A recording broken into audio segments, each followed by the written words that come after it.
Hi, I'm Jennifer of Celtic Knot Crochet, and today in this video we'll be starting the Celtic Knot Bag Crochet-a-long.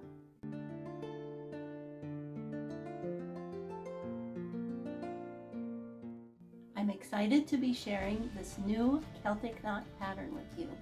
I'll be posting a piece of the pattern each week for the next 4 weeks. All you have to do is visit my blog, CelticKnotCrochet.com, and you'll see the free written pattern there.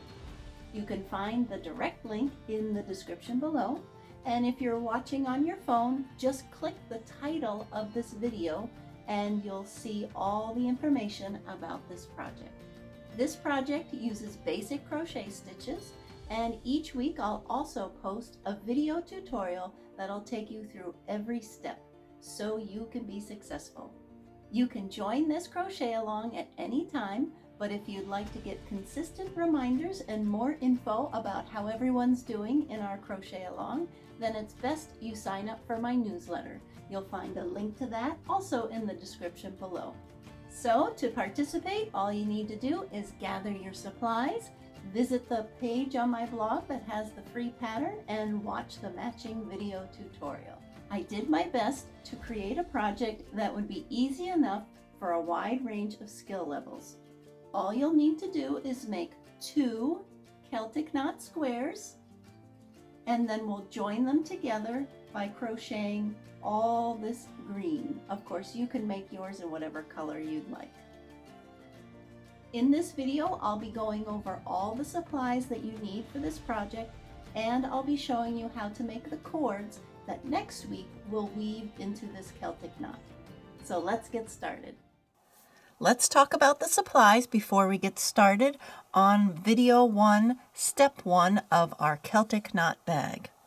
You'll want to use some cotton yarn. Now you can use thicker yarn than I am, but your bag will just turn out bigger. I'm using size 3 or DK weight cotton yarn. Cotton yarn is great for bags because it doesn't stretch as much as other yarn. Now, according to LionBrand, this yarn they classify as a medium weight, but in my opinion, it's more like size 3. So I love the colors of LionBrand's 24/7 cotton, so I decided to pick a magenta color for my knot and this light pink color by Sinfonia, number 864. They have all different names for their colors. A lot of them are in Spanish, but if you get number 864, it'll be this light pink. And remember, all the links to purchase these supplies are in the description below. I wanted to have a dark pink and a light pink for my knot, but you can use whatever color you want. But as you're thinking about how to make your knot, you'll want some kind of contrasting or complementary color to go with the main color. This helps your knot stand out. So I have a dark pink and a light pink, and you need 1 skein of each of those. And then you'll want 2 skeins for the base of your bag. So the majority of my bag is green, so I have 2 skeins of this. And we'll also be using this for the strap, but again, it's up to you. You could make the strap a different color. Another option, if you don't have access to those brands, you could also use I Love This Cotton by Hobby Lobby. Again, they classify it as size 4, but I think it's thinner like a size 3. And again, it's cotton and comes in great colors. You'll also need 2 crochet hooks. For the majority of the bag, we'll be using a 3.75 or F crochet hook. These are clover hooks and they're great for your hands. And then for the strap, we'll be using a larger hook, size 5.5 millimeter or an I hook. You'll want a bunch of stitch markers, at least 6. And again, if you don't have stitch markers like this, you can substitute with a safety pin, a twist tie, even a small piece of yarn. And then you'll want a yarn needle. I like this one because it has this pointed tip, so it's really easy to get into different nooks and crannies of your project, but it's a blunt tip, so it doesn't divide the yarn and you can weave really easily. Next week, we're going to be weaving our Celtic knot, and you'll need a piece of cork board, about 1/4 of an inch thick. Mine's a little big. This is 12 inches by 12 inches. You want something that's about, I don't know, 6 to 8 inches at the least. And then you'll want a bunch of straight sewing pins. More about this next week when we weave the Celtic knot. Now we're ready to make cord number 1. We're going to make 4 of these. 2 of them will work into one of the Celtic knot squares, and 2 will go into the other Celtic knot square. First, you want to put your slip knot on your hook, and I'm using my dark pink color. That's going to be the main color of my knot. I'm going to chain 54.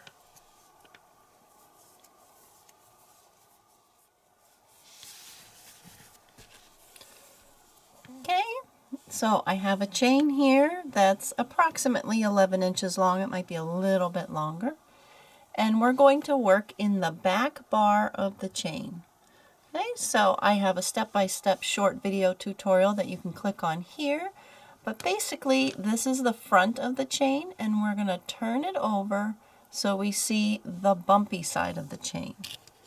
And we're going to work into that back bump right there, or the back bar, like so, right in there. So we're going to skip the first 2 chains, 1, 2, and we're going to work a half double crochet into the 3rd chain from my hook. Half double crochet is yarn over, put my hook into that back bar, yarn over, pull up a loop, 3 loops on my hook, yarn over, pull through all 3. And I'm going to work in the next 19 chains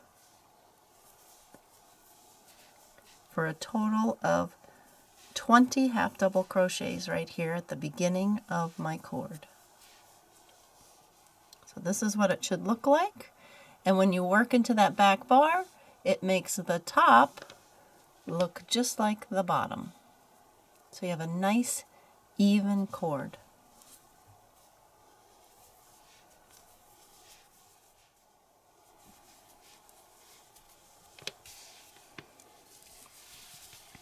Here are my 20 half double crochets, and now I'm going to work 2 half double crochets into the next chain stitch. So 1, and then I'm going to go right into that same stitch for 2, and this will help create a turn in the cord. But the other thing that I want to do, and this is what you need your stitch markers for, is at the bottom here of the stitch, so I have 1, 2 into the same chain right here.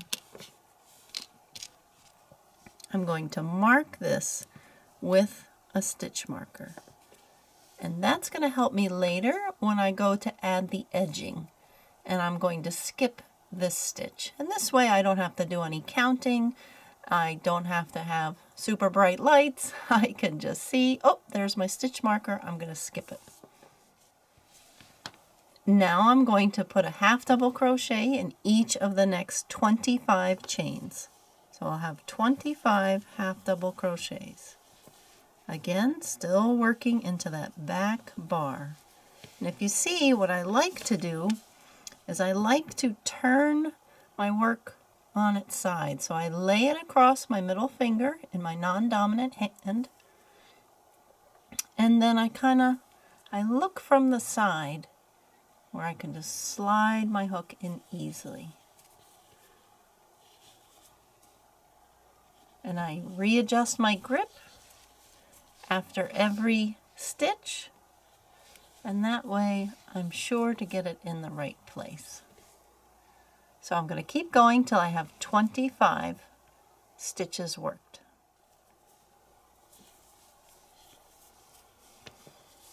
So I've completed 25 more half double crochets, and now I'm going to put 2 more in the next stitch, just like I did before.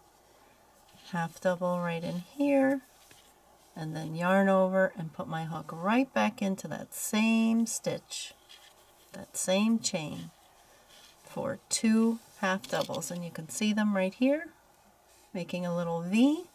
And then I'm going to take my stitch marker and mark the bottom of the stitch.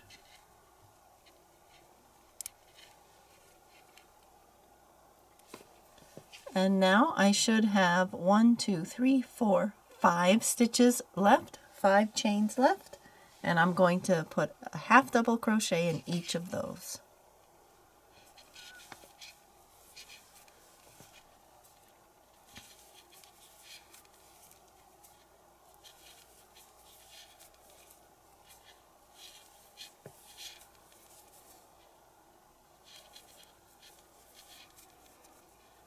Okay, and now I'm ready to cut the yarn. I like to leave about 6 to 8 inches to help with sewing everything together later. Yarn over, pull through, and this is what I should have. It's about 11 and a half inches long, and I have the increases there marked by the stitch markers to create this long diagonal loop. Now you can do what you like. You can make another one, because we're going to make 4 of these, so you can do this 3 more times and then add the edging, or you can complete each cord and go to this next step with me while we put on the contrasting edging. Now that we've completed cord 1, we can add the edging, and we're going to do a slip stitch edging all the way around both sides of the cord. Really helps the Celtic knot design to look its best. So I'm going to go to the side that does not have any yarn tail, so this is the beginning of our cord, and here is my first stitch. You can see it right here. I'll zoom in for you. Here's my first stitch, and normally we would put our hook under both loops, but I only want to work under the back loop only, and that'll make a really pretty edging to this cord.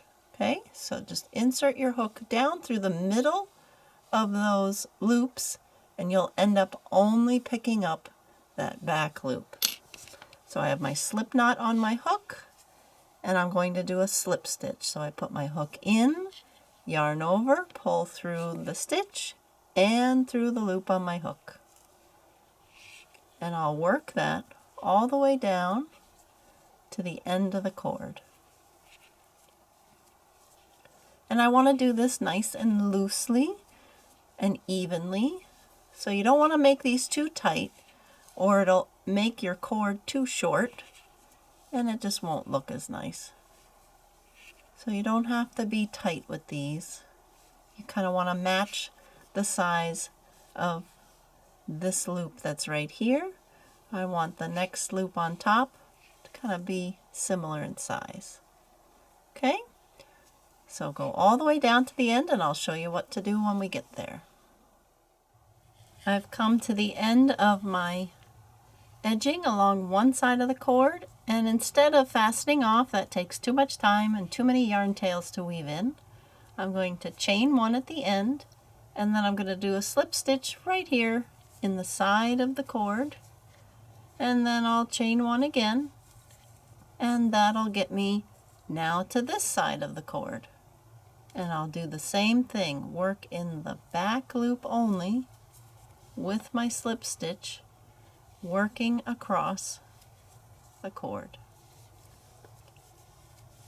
And then when I come up to the stitches marked with the stitch marker, and this is for both types of cords, you're going to do the same thing, I'm going to skip this stitch. So I just remove the stitch marker, skip over it, and work in the next one. So that's where the stitch marker was, and I'm going to work in this next one.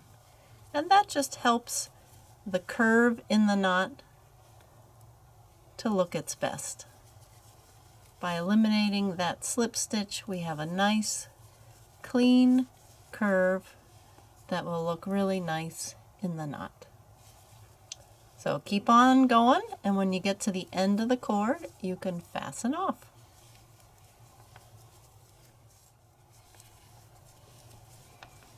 Here I've completed the slip stitch edging on both sides of the cord.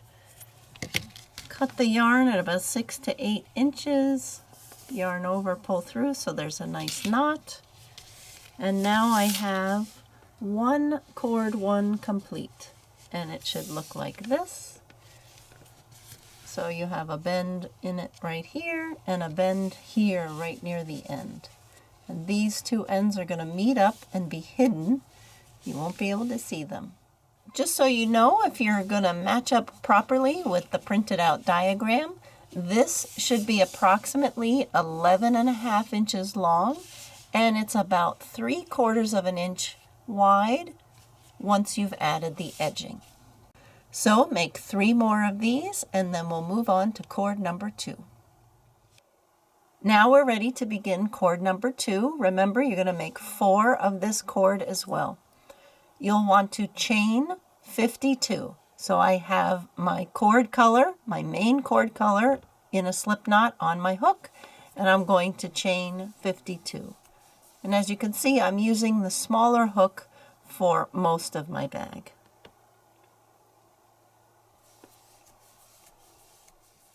So this should be approximately 11 inches long. As the other cord, we're going to turn the chain over and we're going to work into that back bar. We're going to skip the first 2 chains and work a half double crochet into the 3rd chain from the hook. And then we're going to do 4 more like that. 1 in each of the next 4 chains. 2, 3, 4. Now the next stitch, we're going to work 2 half doubles, and just like the other cord, 1, and then put another one in that same stitch. We're going to mark it with a stitch marker. Mark the base of that stitch, which is the chain. And again, this will help us when we go to add the edging later. We'll be skipping that stitch on this side of the cord. Now we're going to put a half double crochet in each of the next 15 stitches or chains. 1,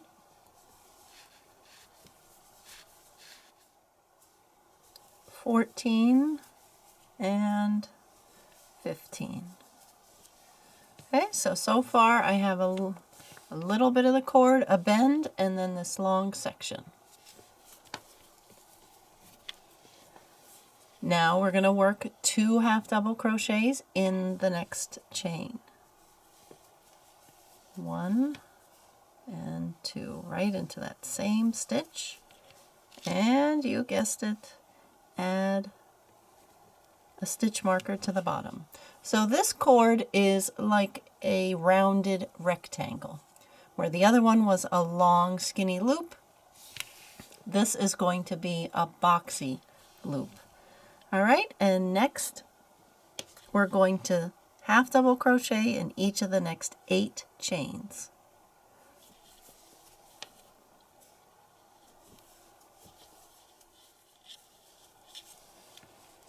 Okay, so there's 8, and now we're going to work 2 half doubles in the next stitch.